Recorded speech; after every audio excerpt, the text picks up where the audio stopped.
What's up, y'all? Merry Christmas. Welcome to the Soccer Comic Rant. It's Ian Edwards. And we're going to talk the Christmas schedule coming up. But before that, we're going to talk about Ange Postecoglou and where he stands with the Spurs base and just how Spurs are providing entertainment for everybody else around the league. Also, the mystery of Man United. We lost 3-0 to Bournemouth. But I have some things I want to talk about that game. Also want to talk about Marcus Rashford. City continues to crumble piece by piece, every week, game by game. And I don't even know what to compare this out of nowhere collapse to. Like, it's pretty unbelievable. They did lose to a formidable opponent, Aston Villa, 2-1. But still, like, they've lost more games. I think they hadn't lost this many games in 105 games. And all of a sudden, in this amount of games, they've lost this amount of games. So it's pretty bananas. We'll talk about that. We'll talk about the Southampton getting a point this week, and they didn't even get their new manager in yet. But so imagine when they do get the new manager in. You know what I'm saying? They're going to go hard. Arsenal, they won. So we talked about that. Everton, they got a point. So Chelsea, but Liverpool, Spurs will definitely talk about a lot. And the upcoming Christmas schedule. Merry Christmas, everybody. Give it up for Lee Hudson, stand-up comic, Southampton fan, straight out of England and shit. What up, fam? I'm good. I've been battling drunk Christmas audiences all weekend. But we're almost there. We're almost there. I remember that. Being in England for the holidays was fun, but that's the main part of the condition of me being in England was doing those shows, those office parties at Junglers, where like you have to bomb through those for the free trip to be in England and see my family and be able to afford to stay there. Yeah, the Jonglers days are stuff of legend. Yeah. I did those. I was there. It's almost like doing the white version of Showtime at the Apollo. Those audiences. Rough. Fight for every inch. You have to play harder than Rashford or you would not stay in the game. Yeah. So what do you think we should talk about first? You're in England. You know what the temperature is. What should we get through? I mean, the media and social media as well has been like real scattergun after this weekend, because I think like the Spurs loss was pretty monumental. Mhm. The United loss, like everyone always reacts big to a United loss, especially at home. But then also the whole City situation is pretty, like you say. I mean, you spoke about the amount of games, they've lost. It's unprecedented that they lose this amount of games, Right. in such a short space of time. So I don't really know. It's like it's all popping off at the moment. So let me let me mind my business first and talk about United, and then we'll get to yeah, Spurs. So, where do I start? Let's start on Rashford. He's not hasn't been in the squad for the last 3 games, and a lot of people, including ex-players, are saying, "Why would you say that in the media?" But I feel like people conveniently forget the chronological order of what happened last week. Last week, there's a random article by a journalist who said that Man United are down to get rid of Rashford and cut their losses. That article came out first. Then I actually saw that journalist being interviewed on Stretford Paddock, where he talked about the article, and he said, somebody high up in the Man United's organization told him that. That's why he wrote it. So then Marcus Rashford has an interview after that. He clearly heard the story because it was in all publications. Everybody was talking about it, the whole media.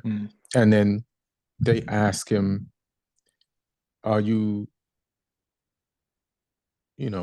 ready to leave Man United?" And he says, "Yeah, if I go, I won't go kicking and screaming. I'll always be a Red. And if they want me to go, I'll go. Maybe it is time for a new challenge." Paraphrasing something like that, which is an understandable reaction to an article that says your club wants to get rid of you. And plus, what it's been like for you there. So the club is not wrong to want to get rid of him. And he's not wrong to respond in a human way to an article saying that the club wants to get rid of him. I don't think all the players coming out and saying I wouldn't have said that. I don't honestly feel that's accurate. I just think that's an honest reaction. He said he won't kick up a fuss. He'll just leave because that's in response to the article, So there's that. So then he hasn't been in the squad, and it's probably because, you say something like that. If you're a player, you're supposed to not talk to the press, and I feel like that's why he's not in the team. So it's mind-boggling how everybody brings up what Rashford said. They don't bring up the question he was asked. They don't bring up the article before that caused the journalist who wrote this article about what he said to ask him that question. It's like all forgotten, just what Rashford said. So that's the weird part. Like, it's all obviously a reaction. Like you say though, he's almost been like too honest in his response, because it's like you say, like he's entitled to feel that way after being at the club so long, and especially after seeing an article come out with the club saying they want to potentially offload him. And like I think the way to not let that gain any more momentum is just to come out and give the typical interview cliches where you don't really give anything away and don't really say anything, kind of thing. But he's given an honest response, which he's entitled to do, but it just then sort of almost escalates it a little bit further because the media will pick the lines they want to pick out of what he said, and use them for the headlines. So yeah, I think Amorim though has handled it all quite well from his side. It's also it's a difficult situation. Yeah, he's doing the best he can, but you can tell where he's saying contradicting things, and it's not. And you don't want to start your managerial career off like saying things the media knows you just have to say to keep the peace. It's weird. Like Ten Hag got caught up in that, like with Ronaldo and Sancho, and then he never recovered from it. So it's like I just don't know why somebody in an office above would give that initial article or interview or piece of news to the person who wrote about Man United getting or down to get rid of Rashford. And then also Rashford, right? He probably is like feeling like not being there, but when he looks at how Sancho is doing, like Chelsea is like second at the top of the table. He's looking at McTominay in Napoli, killing it, and how they greeted McTominay at the airport, and how he's doing there, and Lukaku's over there too, and he's like, there is a life after Man United, So he's like, yeah, I could leave. Fine. If they put that article out about me being expendable, I'll go somewhere. I could see examples of people that I played with living their full life. So I'll go get a piece of that. I see them thriving. Let me go thrive outside of it. Now, but so that's what brings me to the Bournemouth game. So Amorim is getting the same results as Ten Hag, right? Right about now. Like, there's really not much of a change, except we changed formation. And even in the Bournemouth game, if you look at the stats, we outstat them, except in goals. You know what I'm saying? But I saw this clip on Twitter of Anthony at Ajax, and he was doing some Neymar-esque shit in a professional league. And somebody said, what happened to Anthony when he got to United? And then it made me think, what happens to everybody when they get to United? Like, what's going on at New United could not be that bad at buying football players. There has to be, are the fans applying too much pressure? Is the press applying too much pressure? Are the same people who want our team and our players to do good creating an environment where it's tough mentally for them to operate at their full capacity? So I think, like, if fans want their players and the team to do well, like you can't be like, it's our club, and when the club does bad, not take some responsibility for the club doing bad. Like, what can we do as fans to help these players feel freer, play freer, and give us their best, besides just yelling at them all the time and applying? Like, it's not helping. Like, why we might have to try something new. We might have to be more encouraging, because one of our homegrown players wants to leave.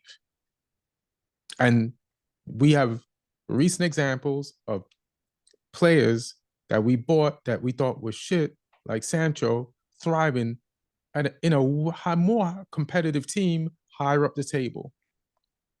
And McTominay's at the top of the table in Italy.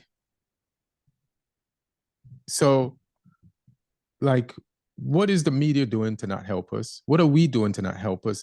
Why are we putting it all on the players? Because I feel like people are not performing at their maximum capacity because of, like, some type of pressure that's being applied. It's just, it might be we might be being too much. Like, we might have to accept our own responsibility. And then I'll let you say something, and then we'll go into the Bournemouth game specifically.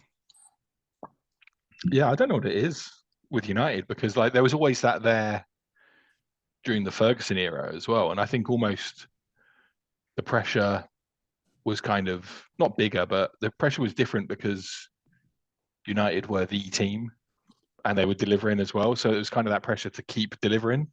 And I know under Fergie they had like some little dips, but obviously this is since he's gone, there's been a bigger that you've been more off than on since he left. So yeah, it's kind of a weird one because there's expectations, like, Anthony was at Ajax. There's expectations at Ajax, not quite to the same global level that there is with United, but there's still expectations that you need to be at the top of the league there. And same with some of the players that have come from some other clubs as well. I don't know if the big price tag does something to them as well. Because obviously knowing that you need to try and justify a 80, 90 million pound price tag is pretty hefty, but then you've had some players come in for a lot cheaper that have still not delivered as well. So it's a tough one. I think Premier League full stop now though there's pressure, because players from all sorts of teams are getting turned into memes and ridiculed, and for mistakes that are just part of football sometimes. But I don't know if I don't know if social media these days just kills players quicker in terms of their confidence and stuff, because I think so much of football psychological as well. Like you say, That's with Anthony, there's why I clearly a believe good it's a player psychological thing overall affecting our entire team. It can't be. We just got too much skill. Like, but go ahead. Well, so we've seen Rashford score 30 goals a season before. He's got it in him. There's players who, like I say, football fans, we've all seen the players you've got do good things. It's just what is preventing them from doing that. And I don't know if I don't know if United need to dump a load of money into sports psychology, or I think Amarim is a good guy in terms of that respect, like what he's done at Sporting in the past, like the way he turned them into like the team in Portugal when they were a mess when he joined. He's clearly got some man management ability. He didn't just go into a top team and keep them winning. He turned it around there. And I mean, yeah, I mean, I would love to hear from him just about what his thoughts are now based on his expectations when he came in, kind of thing, or before he came in, as to the size of the job and the scale of the job. Because yeah, he's got a lot on his plate, and it'll be interesting. January is going to be a big month now. I know clubs don't normally do too much in January, but I don't know if this run of form is going to prompt a big shake up there, or what's going to happen. I mean, is it sorcery? Is it witchcraft? Is it voodoo? Is it obia?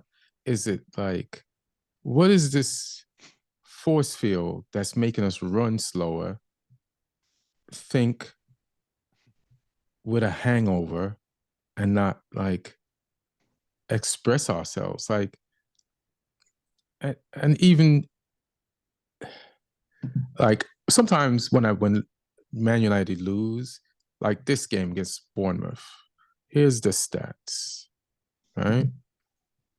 We lost in one category. We had 60% possession, they had 40. We had 492 passes, they had 337.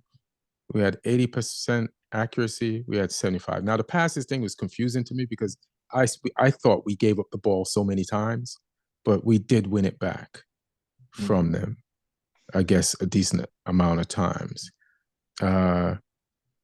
We had 23 shots, they had 10. We had 7 on target, they had 5. The only problem is 3 of their on target goals went in. Yeah. And that's the only problem. You had almost double the XG that they had. You had 2.66 to their 1.4.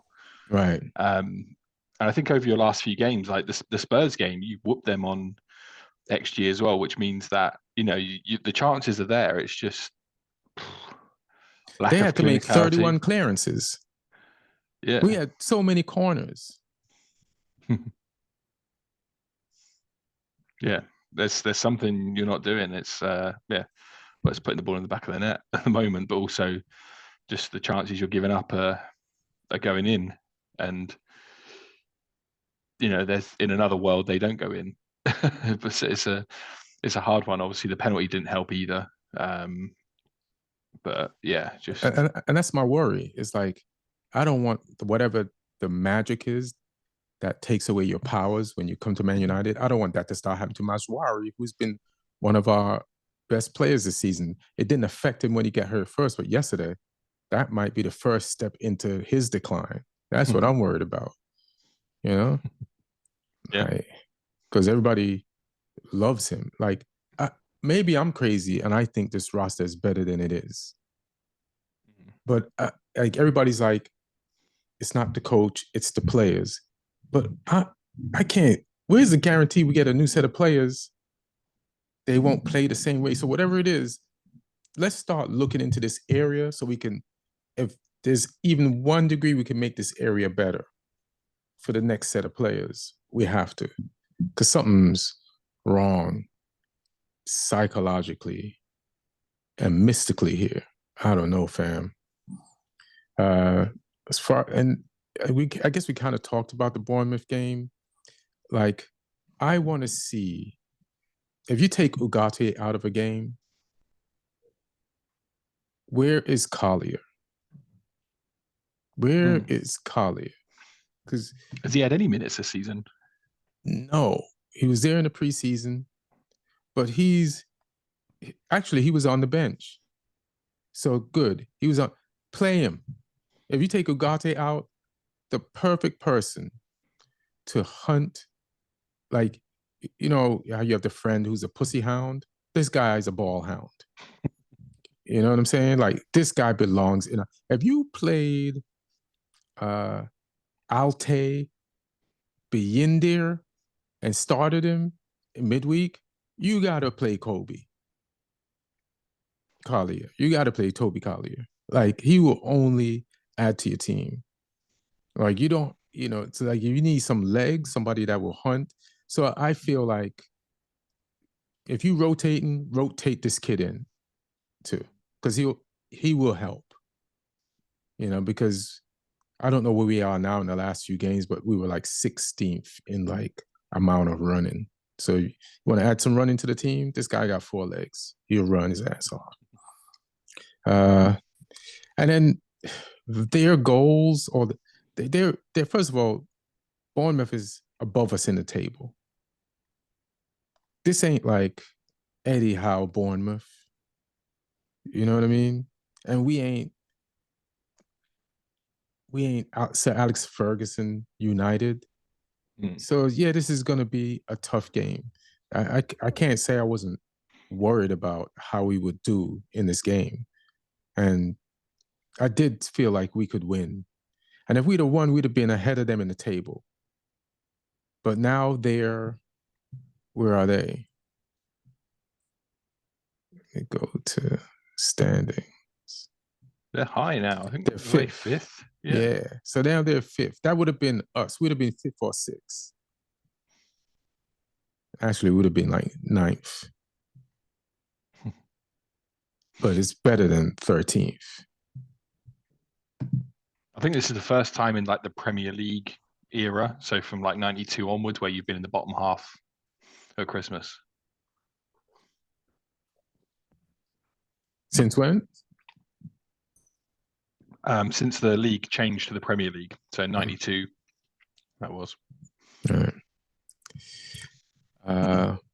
I'll just talk about some individuals' game. First of all, hats off to Bournemouth. They play hard, they run a lot, and they're brave. They're good in tight spaces, and they work hard, and they don't care where they're playing. They've slayed Arsenal. They beat Man City. So it's not like we lost to some team that hasn't killed some giants, and we ain't even a giant. So it's like, what are the odds of us beating someone who's beaten better teams than us?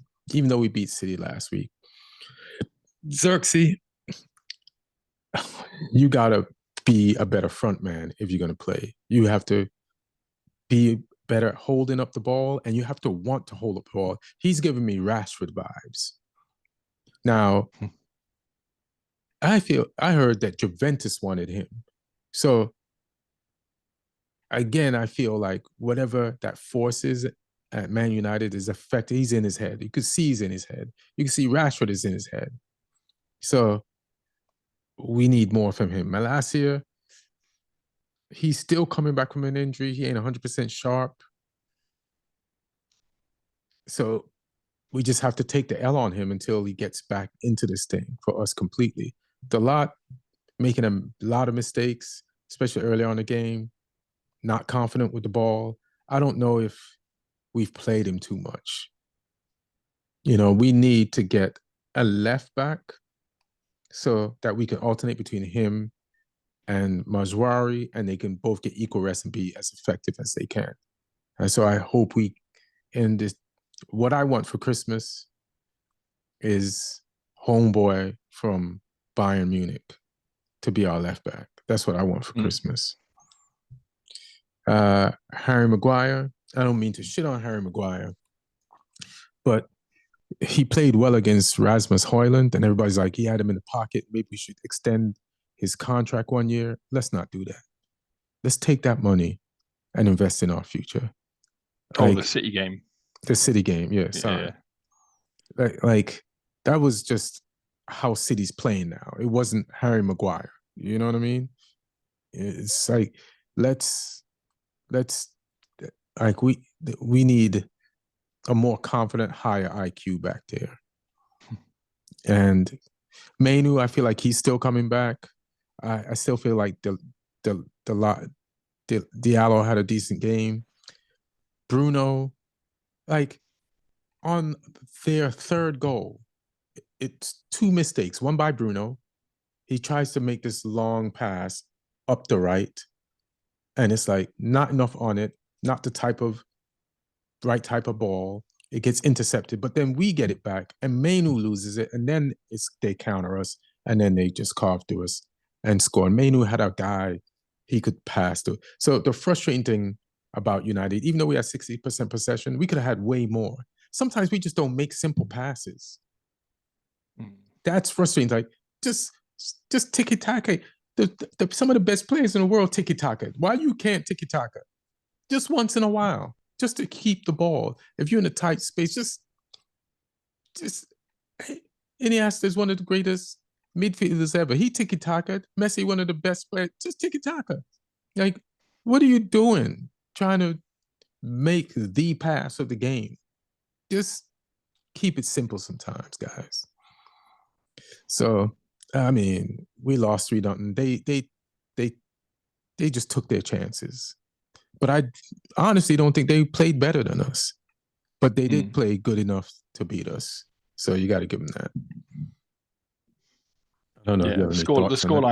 The scoreline's what people would look at, and that's the thing. Like, and that's what's killing you at the moment. Like, you almost need to play badly and get the win.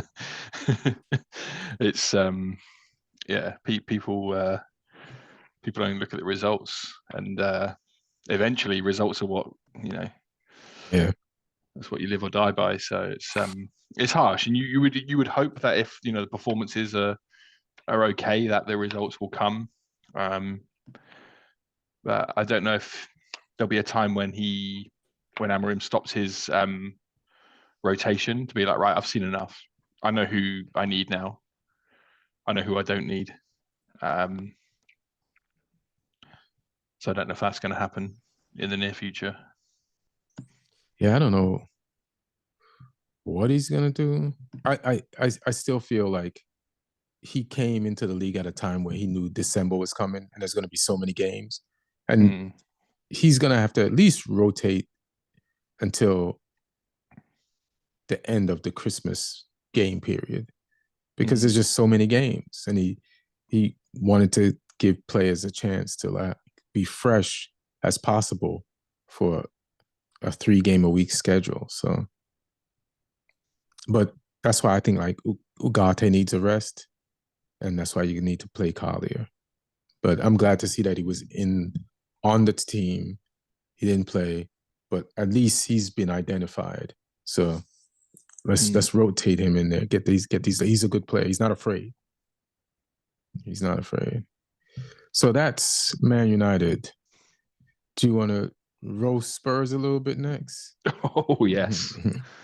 Oh yes. Yeah, I wasn't sure what I was expecting out of this game. To be honest, like it was, looking at it like, okay, Spurs are on some good form. Like I think the result against you guys was deceptive because I think you carved them open quite a lot in that game. Not just the Forster mistakes, but you actually, you were playing through them quite a lot. The game against us doesn't even count as a game, really, for them because they didn't have to do any work for it, and they were able to play a whole half in first gear still. So their confidence was up a little bit from the results, despite the fact that, like I said, I don't think they performed that well against you guys. Right. And then they come to this one, and wow, just when Liverpool want to pull a team apart, they can, and they were clinical. Just taking them chances. Spurs look nervous. You can get away with Archie Gray at centre back and Jed Spence playing against us, but not this Liverpool team. You can't get away with Dragusin at centre back against this Liverpool team. Just that whole back line was terrible. I thought. Poro, Spence, Dragusin, great. Like, yeah, just not good. You think they had help from their midfield? A little bit, but I mean, the whole team was bad, to be honest. Some of the forwards, like Solanke, did okay. Like he took his chances. He took his chance and set one up as well. Maddison's goal was nice, but I don't think Maddison really does much for you defensively. And I mean, I wasn't sad to see it though. Put it that way, especially after last week. I want them to feel some pain immediately, and getting that. So, I mean, it was just a crazy game to watch. And yeah, when a game finishes 6-3, it's abnormal in terms of the scoreline. But yeah, the media, they've came for Ange like earlier in the season at times when results weren't going right, and then the beating us kind of took the heat off him a bit, and then beating you guys in the cup kind of took the heat off him a little bit more, even though people were analysing those mistakes from Forster, saying, why are you getting a guy like that to try and play out? But like Carragher's been going for him big time. Sort of saying you'll never win anything playing like that, and all sorts of stuff. And yeah, obviously after the United game, Ange came out with the whole "are you not entertained" thing. I mean, I was entertained by this game, but all the Spurs fans I know certainly weren't. So yeah, it's weird. Like, it's quite mixed amongst the Spurs fans that I know. Like, some of them are like Ange out, and they're like, he's not going to ever get us to the level we need to get to. And other people are like, oh, he needs more time, he needs more transfer windows to really get his players in and get his style of football working. So it's a real mixed bag, I think, for them at the moment. Yeah, I mean, I like Ange. Like, what's his full record since he's been at Spurs? And is it a better record at this point than Conte's was, or Mourinho's, or homeboy that's at Nottingham Forest right now? Like, I feel like for Spurs, this is how cocky Spurs fans have gotten, that they're calling for Ange's. I feel like this is way too early and because it wasn't just this week, but it's been the past few weeks, and it's not like they've gone on these losing streaks. It's like they win a game really good, and then they lose a game regular, and everybody acts like they've had this long losing streak. I don't think he's that bad. They definitely need some transfer windows to get some of the players in. And yeah, like somebody was saying last week, and even he needs to make some adjustments. And if and I felt like when he played us midweek, there were some adjustments. Like, they didn't go for it. And we kind of got on top of them and almost came back completely in that game. So I don't know if you want a defensive Ange Postecoglou. It's like what the Spurs want, because they had Conte, they had Nuno, that were more pragmatic. They've got a manager playing the attractive football that Spurs fans claim they deserve. And it's like, well, they don't want a man of his word. Yeah, like, what do you want? Come on, let's have it. I'm just having a look now. I want to see. Because I've got Ange's Premier League record up. I'm just getting Conte's up. Let's have a look. His record at Tottenham in the Premier League. So here we go. Conte in the Premier League. 56 matches. Mm-hmm. Which is interesting because Ange has had 55 matches. Right. So this is Premier League only. This isn't taking into account cup competitions. So 56 matches. Conte won 32. He drew 9, and he lost 15. Yeah, Ange, 55 games. He's won 27. So 5 less than Conte. Right. 8 draws. Conte had 9 draws. That's similar. And Conte lost 15 and just lost 20. It is a little worse. Yeah. Yeah. All right. So a little bit worse, not by much, but it's like, It's still not at a firing stage yet, but if he's not going to change, like we were talking about last week, and he already, maybe I'm on the Spurs if you want to get rid of him. Bam, like, I just don't know who they're going to get. And also, I don't know, football fans these days as well, there's like, they want the style of play and the results, and they want it instantly. Yeah. So it's like, there's got to be some realism. And I know football fans and realism don't go hand in hand often, but it's like sometimes, unless your club is set up to deliver the same style of football every time with the same manager or the same managers kind of thing. You know, clubs where they hire the similar type like Brighton have, kind of thing. Like the managers are different. The style of plays are slightly different, but there's enough similarities there that the players can bounce from manager to manager and do a job still. Whereas, you know, at Tottenham, if you go from Mourinho to Nuno to Conte or whatever, or I can't remember who else was in that run.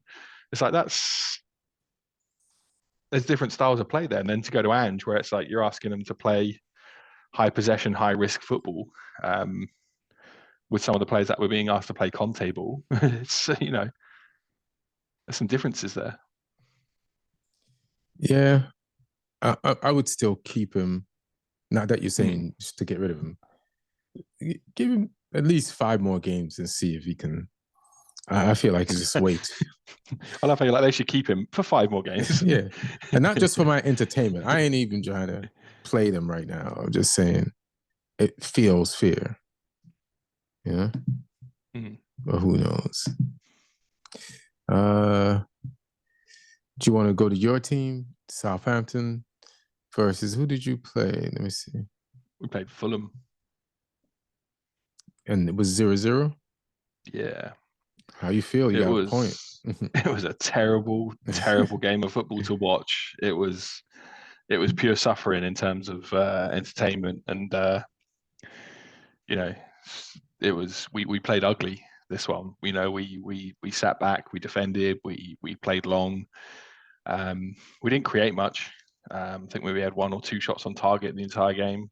First shot on target didn't come till like way into the second half. So yeah, but it's a point. You know, we've only got 5 of them previously. That was number 6. So I'll take it. You know, especially with an interim manager as well, because he's sort of caught between the previous management and the new management, and he's just setting up to not lose the game so that the things don't get worse. So I'm not going to judge him for the way he set us up and the way we played. So yeah, Fulham away is a tough. We're the only team to keep a clean sheet there in the Premier League this season. Oh yeah, which is pretty crazy. So yeah, I'll take the point. New manager was there in the stands. He didn't have his work permit approved, so he couldn't train the team or like do any work. But I mean, he was there working. he was watching the whole thing. So he got it approved today. So he had his first press conference with the media today, and he's going to take training tomorrow and on Christmas Day before the Boxing Day game. So yeah, I'm excited to see what happens. The guy's a bit crazy.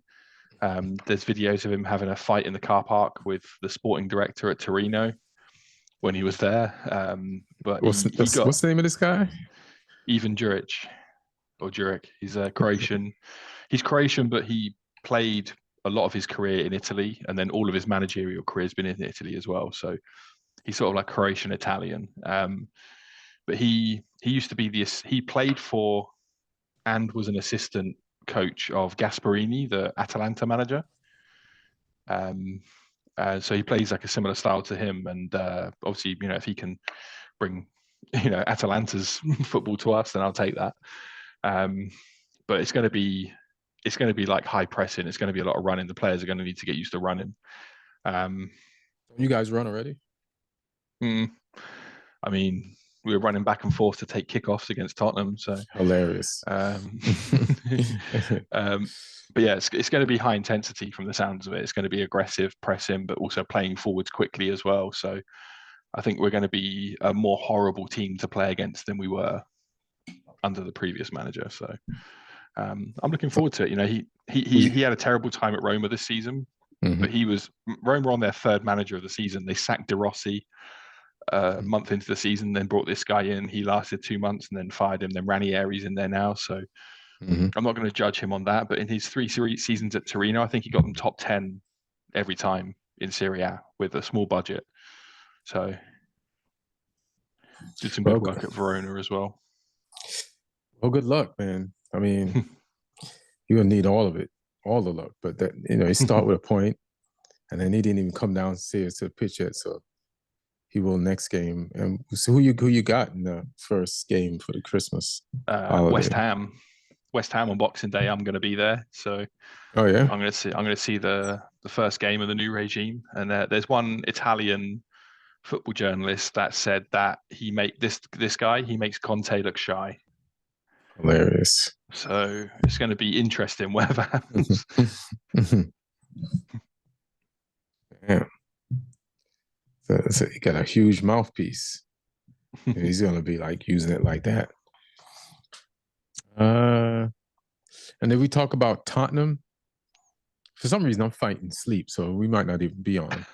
I don't know why. We cover Tottenham. We ain't got a City yet. Yeah, let's go to City. Yeah. I don't know why. Like, and this is the eve of Christmas Eve, y'all. You know, we're in here doing this. I got a Christmas. I do have a Christmas party to go to, but that's later. So let's talk about Tottenham. Like, I'm like, why am I so goddamn City? Oh shit! God damn it! Let's have some fun. That's the only good thing about the season. We get to see City fall, and we get to see goddamn Tottenham go through what they're going through. But City, I mean, here's one of my things. We talked a lot about all the different aspects of City. But this is what's up with Pep right now. Pep is Robert De Niro from Heat. In Heat, Robert De Niro said, never get attached to anything you can't walk away from in 5 seconds. And Pep has been at City so long. And you're like, it's always raining in Manchester. The weather ain't great, you know? But he stayed as a coach for Man City longer than he stayed for Barca. And he stayed longer than he stayed for Bayern. And Bayern would have just kept on regenerating and giving him good. And it's not like he got fired from Bayern. He left and he came to City. And I feel the longer he's been at City, the more human Pep has become, the more in love he's become, the less he's been able to like just cut players away. His ruthlessness has gone. Like, he cares about these guys as individuals. And I feel like that's what the problem is. You know, to not, like, a few years ago,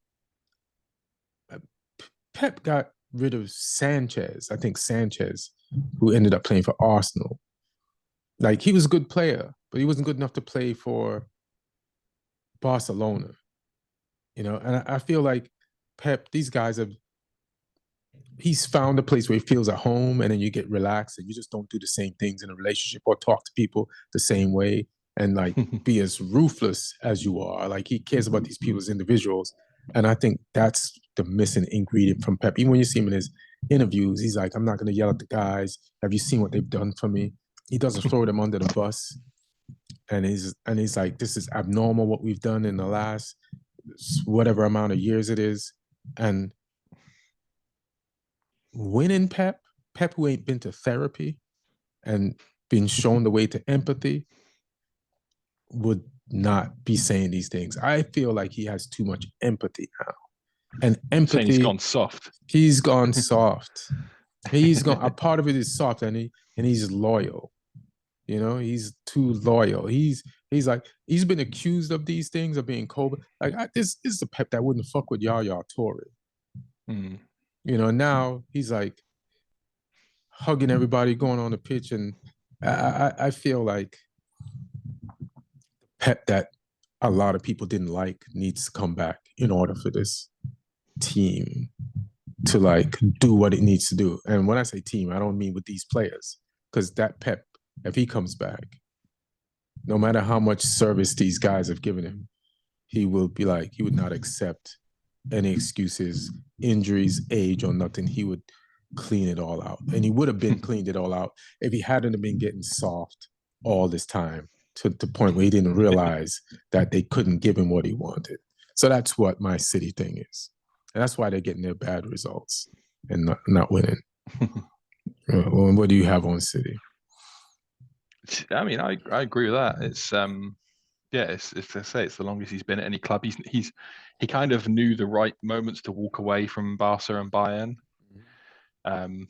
Cold-blooded, because he was cold-blooded. Yeah. I don't know why he hasn't done it here, and I think I don't know if it's because he's come out and said it's like his last job in club football. Mhm. Like he might manage a national team, so if it's his last job in club football, he definitely wants to go out in a certain way. Don't come manage my national team with that softness.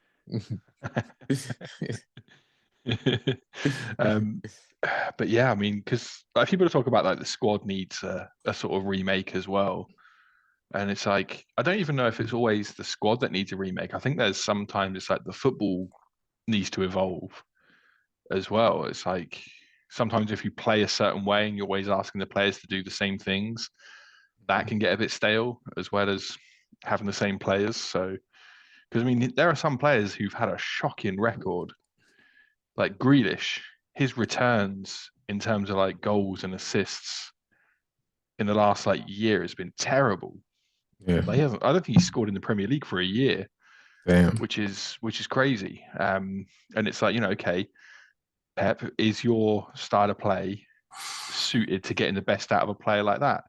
Like Foden has gone from being like one of the best players in the world last season to I know he scored like the consolation goal against Villa, but that's probably the first thing he's done this season, really. Like Yeah, he's not done much at all. And it's like you've got these real like just sort of super talented, super creative players, and the output you're getting from them is so poor. Like, do you have to start looking at evolving your tactics a little bit? I'm not saying he needs to become, you know, a play defensive long ball coach or something, but it is what you're doing. Are the finer details right? Do they need to be tweaked so that you can start getting the best out of players, so you can get Grealish running at people, so that you can get Foden where he needs to be in the box to score chances again.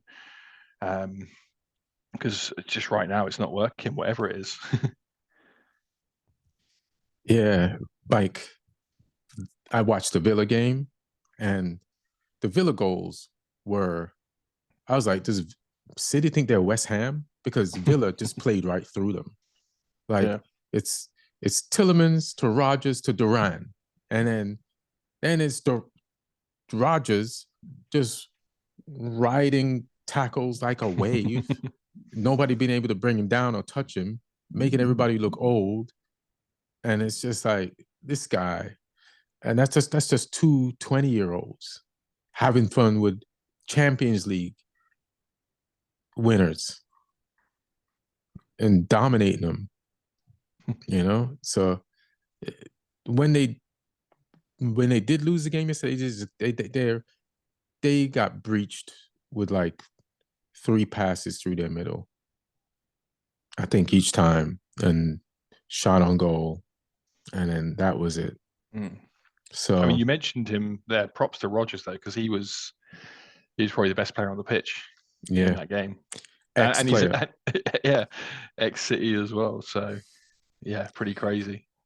I mean, was City has money because they haven't spent a lot, so they could, because of the age of their midfield, go try to get a Rogers back and just buy a midfield, you know, between now and next season, or dip into the academy. I have a feeling like there's academy players in there that Pep is probably giving his players a chance to dig themselves out of the hole, but they need help, and he Mm. should get them the help.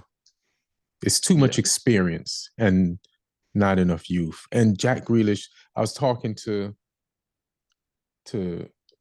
Lloyd right before the podcast, and since Villa's his team, and Jack was getting booed, but we were also talking about why did they even. I know Jack Grealish helped them with the treble and the season before, but it just never made sense for them to spend 100 million for Mm. Grealish. He's not a left winger; he's a midfielder, and it's just not working. Especially now when they're in trouble and they need goals. Mm. You know, so they've made some weird moves, and it looks like they've paid off, but then it's not going to pay off like for the entire contract of what they paid and what they giving Grealish. So yeah, City lost.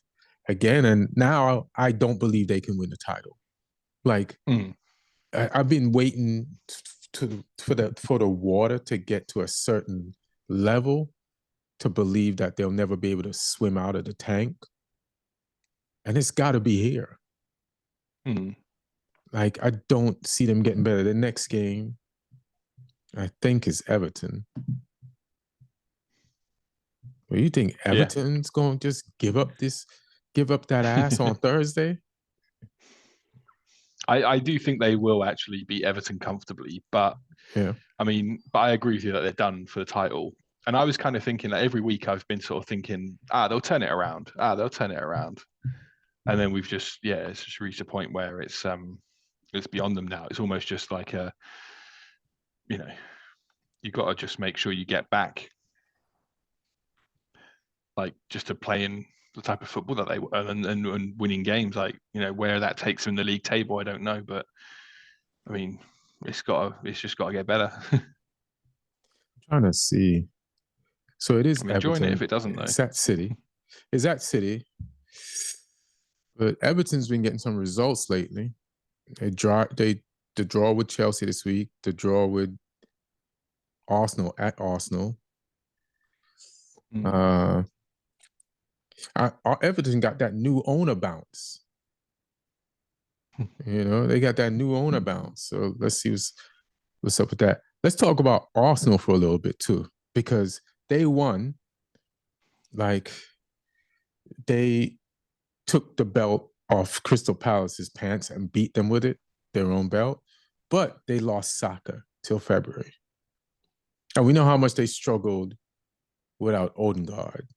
So I just expect him to struggle and drop points without Saka, because I think he's had like 6 goals and 10 assists. So he's responsible for a huge portion of Arsenal's offense. And even though Gabriel Jesus seems to like found something, all the Arsenal fans I know hate that. So like he's tricking Arteta and the board into not wanting a new striker in January. Right. And you should still go get that striker. Yes, yeah. I feel him on that. Yeah, they're like, this ain't gonna last. As soon as the window's closed, you get the old Jesus back. Yeah. Arsenal need a striker. This is why Arsenal needs a striker, like a guaranteed striker, because now when the goals ain't coming from the right or the opportunities ain't coming from the right, at least you could, if you had a striker, you'd know they'd come from the middle, because they definitely ain't coming from the left. Because I don't know what's going on with Martinelli, but he does his job, I guess, defensively, but there ain't nothing happening offensively over there, at least not on the level it's happening on the right. And now the right has shut itself down. Now where are these goals going to come from? Can Jesus even be effective without Saka on the field? I mean, are Arsenal in general going to be effective without Saka on the field? Like, Hell no. Reliant on him. I mean, you saw what happened when they had Odegaard missing, because I think Odegaard and Saka are the 2 players that really make their attack tick. And just taking one of them out hurt before, so is taking another one out. I mean, I think he puts up more goals and assists than Odegaard, obviously. So who goes and plays on that side? I think one of the things that might give them a little bit of confidence is that Martinelli scored at the weekend, and he had been on like a little bit of a dry streak. So if he can pick it up, because he showed last season that he's got goals in him, but he's got to try and refine that now. And maybe with that goal he can, but who knows? I hope they don't, because I want to see. Listen, I like Arsenal fans because they entertain me, but I want to see Slot. I want to see some things that I shouldn't want. I want to see Slot and Maresca finish ahead of Arsenal, so that Arsenal fans will be in doubt about whether Arteta is the right person or not. Because the excuses, it's City. If City was doing well this year and Arsenal came, but I personally feel it would have been bad if City was good this year and Arsenal came second, this would be bad for Arsenal because it's like then you never believe you can beat them. But now the fans who thought Arsenal was next in line for the next Premier League title to watch two teams finish with brand new Premier League coaches ahead of them. That's their. I want to see the descent when I wanted to see them go at each other.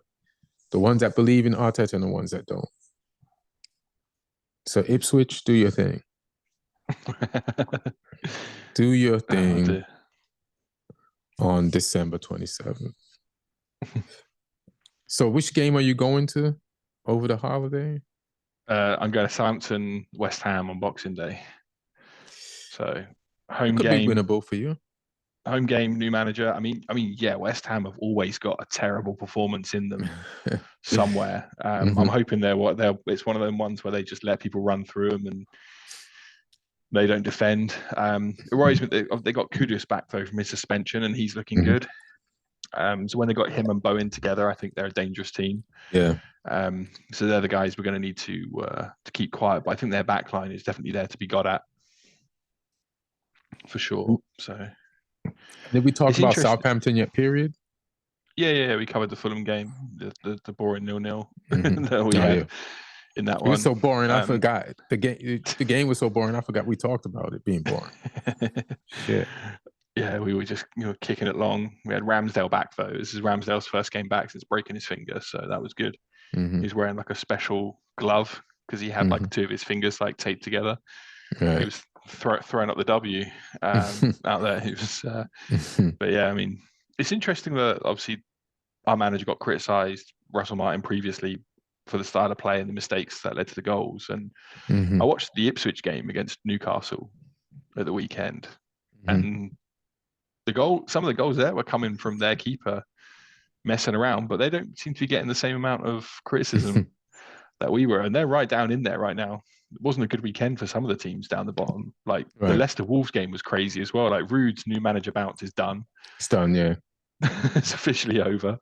It flipped to the Wolves' new manager now. He's newer. He's newer. That's it. Yeah, that's funny. Vitor Pereira, he got the 3-0 win in that game. So he's like, my new manager bounce is shinier and newer than yours. So taking you down. Yeah, Ruud, you're an old manager now. Just hand it over. Hand the new bounce. Hand over the bounce, fam. So yeah, that's what I'm hoping for on Boxing Day, that we get a bit of that. Yeah, with your actual manager. Yeah. Just looking at some of these fixtures. I feel like the biggest game, Chelsea-Fulham, that's huge. That's the 26th. That's Boxing Day. Local derby, that one. Right. I mean, some of the other games become huge just because of the circumstance. Like City, Everton is huge because of City need to turn that stuff around. Newcastle Villa, I think, will be a good game. And just back to Everton City. Everton is in better form than City. Everyone is. We're in better form even than you're City, in better form than City. Yeah, you are. They have relegation form. They just lucky that they started the season like champions. Yeah. And then Newcastle, Aston Villa is like, these are the two teams that finished in the top four. Like they replaced each other in the top four. Yeah. In the last two seasons, and Newcastle's trying to get back in, and they won their last, I think, 2 games in the Prem.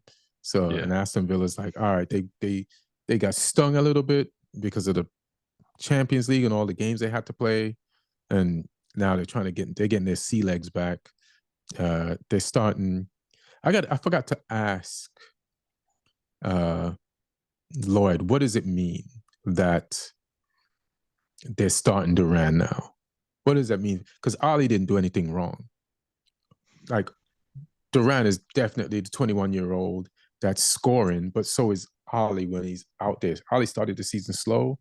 So it's like, what is Ali just going to sit there and watch this happen?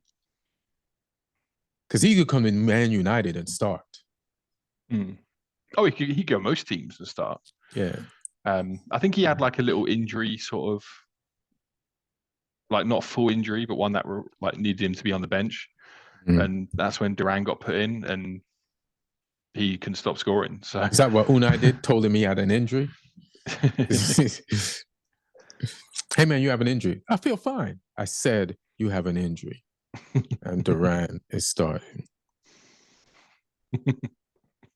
But yeah, that's Newcastle, Aston Villa. That's I like the look of a banger. I like the look of Forest Tottenham as well at Forest because, you know, in previous times that might have been a nice game for Tottenham, but right now that's the sort of game you don't want. Yes. If you're a Spurs fan, like you got to go up there and the atmosphere will be bouncing. Forest will be in their faces. They'll be raining down balls in that box for Chris Wood to try and get on the end of. They'll be having Elanga and Hudson-Odoi running them down the wings. Yeah. As well. So that high line from Ange, Hudson-Odoi and Elanga are going to have fun in behind there. The Nottingham Forest is built to play a Spurs team with injuries that plays like this. It's like this is 3-point lane for them. Yeah, so that's going to be dangerous. I feel like you have a chance against Southampton. I mean, against West Ham, because they might just be like, we can beat these guys right after. And I just feel like they're not disciplined fully. And they might just feel like, oh, we can beat them. It's just Southampton. So I feel like the advantage might be in your favor. Just based on they're not fully professionals, over there at West Ham. They're not. But I do think Lopetegui somehow has saved his job. Like it looks like he's gonna stay. Yeah. What do you think about your game against Wolves? Away. I don't know how they're gonna play. Like, what is this coach's deal? Like, I think he likes the ball, but I mean, he seems to want to attack quite quickly as well. Wasn't that the problem with the guy that Gary O'Neill? Is it? Yeah, I don't know what their style is. Like, we have to keep learning our lessons hard. I've just, listen, Amarin, just keep doing what you're doing. Train the guys, rotate, do what you got to do. Let's just experiment. I don't want the quick fix because it doesn't last. I want this shit to be broken down and rebuilt from the ground up with the best material possible. No skimping, all copper piping, just, you know what I mean? Like, no plastic where it ain't supposed to be, no asbestos, no cheap products. Let's do this shit the right way. Like, as a real fan, that's what I want, because I want when this thing is, like when Fergie did it and he did it right, it lasted a long time. And you mentioned Fergie earlier when I was saying, like, what's wrong with United mentally? I feel like United was going through a period where they hadn't won anything in a while. So it's almost easy for Fergie to get us up to winning and keep us winning. I mean, it's not than it is for the players we have now to live up to Fergie winning. Because most of the fans remember just winning. And the players grew up seeing them win. And it's just like, you walk into this thing, like, I could do it. And then you walk into the team and to the organization, like, oh shit, like, this is hard, So we'll see. Brighton versus Brentford, that's going to be another banger on Friday. That's a difficult one. The overachievers. Yeah. The new boys. Yeah, they're both starting to kind of underachieve now, under their overachieve. So let's see, because I think Brentford got beaten. I think, did Brighton lose this weekend?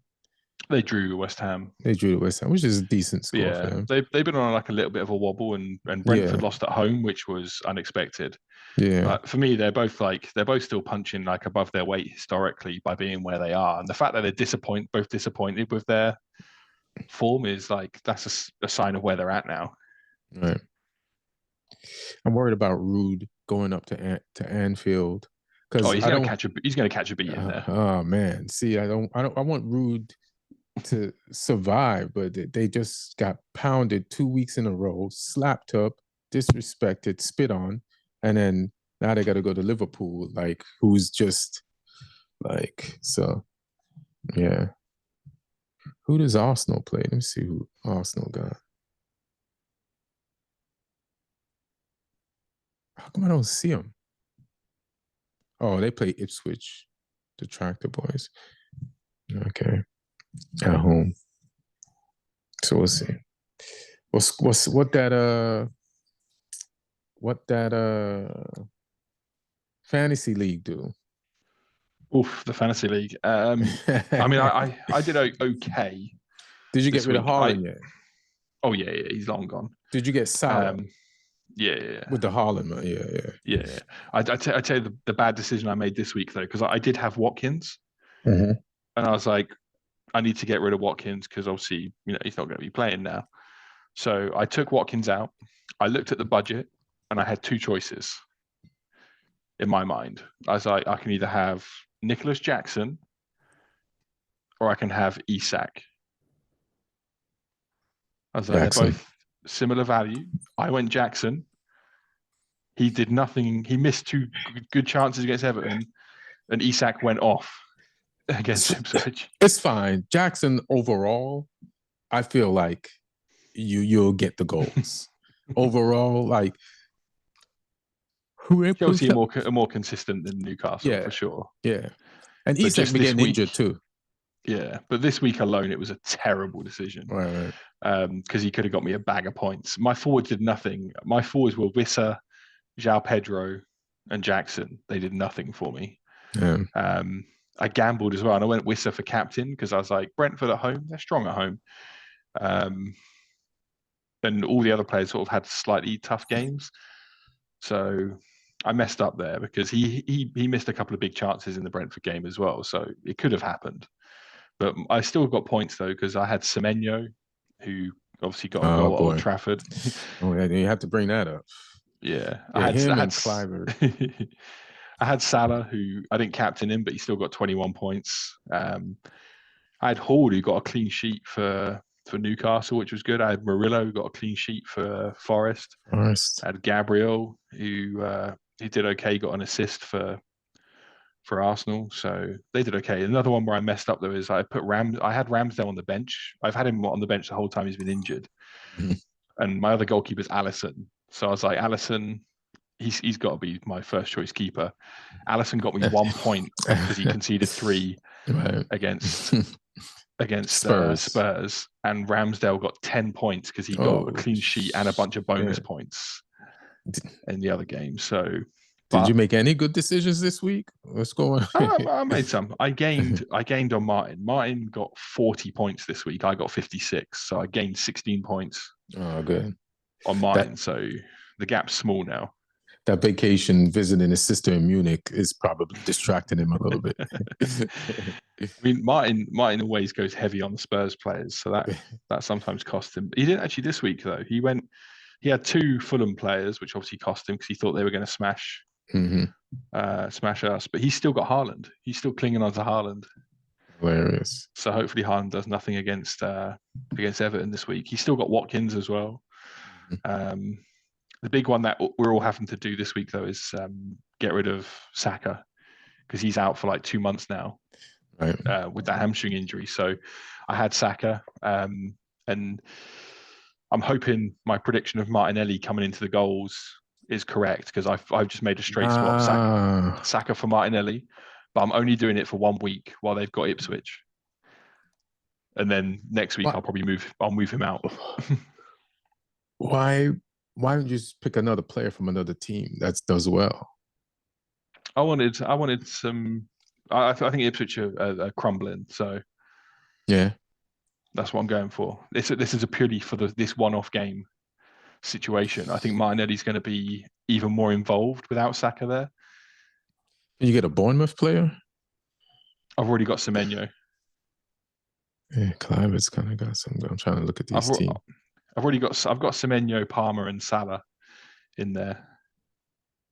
Right. So the other options I had were I could have gone for Son, but Forest away I think is going to be tough. Mm. I could have gone for a City player in the hope that they'll come back, but I never know who Pep's going to pick. I could have gone for Bruno for you guys away at Wolves. Mm-hmm. But again, I don't know what you're going to be like right now. And Wolves have got that bounce. I could have gone Bowen away at Southampton. Mm-hmm. But I like the Bowen's look a good of bet. I like Bowen. yeah. Yeah. Yeah, Bowen was one of my options, but I fancy Arsenal to terrorise Ipswich, and I think Martinelli's Nice. going to be involved in that. So it's my one-off decision for this game week. I'm probably going to transfer him out the one after, Mm-hmm. but I think Ipswich at home just looked nice to me. I wanted him in there. Yeah, we'll see who's at. So who's at the top of the table of the league, and Oh, where's Martin at, and where are you at? It's business as usual at the top. Ahmad Zekri is number one. Brian Ahmad. Avina's number two. Mm-hmm. Joey Duda's number three. They are unmoved. Same top three as before. Shout out to Jacob Sepp Schultz though, who is up into fourth. All right, Jacob. So he's a name I've not seen. He's been creeping up. So yeah, he's done all right. How many points are the top Martin's three apart from each other? Sorry. So Ahmad in first place, he's on 1147. Brian in second place is on 1082. And then Joey Duda is on 1066. Mm-hmm. So it's tight-ish. And then further down, Martin's in 19th, and I'm in 22nd. But I've closed the gap on Martin to 15 points. So Mm-hmm. one more good week for me, one more bad week for him. I'm getting him. Get it in there. All right, I guess that's it. I have to. I just saw that this party's at 6. Oh no! I thought I was going to be able to get a nap in and go to the party. It's not even going to happen. They serving Red Bull at that party? They serving Shit. coffees? I might have to drink them on the way there. I got this hot chocolate. I might have to put some matcha in there. I didn't add it before, but I'm going to have to add it now. But yeah, man, thank you all for listening. Merry Christmas. This has been another year of football. It's not the last pod for the year. You know, we got the Christmas games coming up. But everybody have a Merry Christmas. Have a happy holiday. Thanks for your support. Thanks for your love. We give it back. And have a great holiday. Anything you want to say? That's Merry Christmas to everyone. I hope your team does something for you on Boxing Day, unless you're playing one of our teams. Unless it's Martin's team, you can inflict some more misery on him. Yes, I agree with that 100%. All right, we love y'all. Merry Christmas. One. Let me.